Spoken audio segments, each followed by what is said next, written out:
రాంగోపాల్ వర్మ కాపుల గురించి అవాక్కులు చెవాకులు వదులుతున్నారు. అసలు రాంగోపాల్ వర్మ నా కొడుకు ఆడి పేరులో రామని పెట్టుకున్నాడు. ఆ లంజా కొడుకు కాపుల గురించి ఎందుకు మాట్లాడుతున్నాడు? మాట్లాడితే ఆంధ్రప్రదేశ్ తెలంగాణ కాపుల గురించి రిప్పు జిప్పు తుప్పు అంటున్నాడు. అరే నా కొడక, నీ జిప్పు లోపల ఉన్నది కట్ చేసి లంజ కొడక, కాపులు నా కొడక నిన్ను బెంచ్ సర్కిల్లో గొడ్డలెప్ప తీసి కొట్టే టైం నీకు దగ్గరకు వచ్చింది.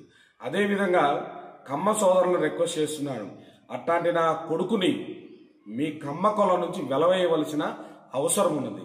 నా కొడుకు తల్లిని చెల్లిని అదేవిధంగా ఆ వయసులో ఉన్న వాళ్ళని కామాంధుడిగా చూస్తూ ఉంటాడు.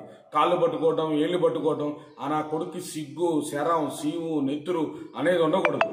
నా కొడుకు కాపు కులం అంటే భయపడే విధంగా విజయవాడ బెంచ్ సర్కిల్లో నా కొడక నువ్వు ఆంధ్రప్రదేశ్ రా లంచా కొడక, నిన్న ఆంధ్రప్రదేశ్ నడిబొడ్డులో అమరావతి నడిబొడ్డులో విజయవాడ బెంచ్ సర్కిల్లో నా కొడక నిన్ను గుడ్డలెప్ప తీసి తాట తీస్తామని కూడా తెలియజేస్తూ ఉన్నాం.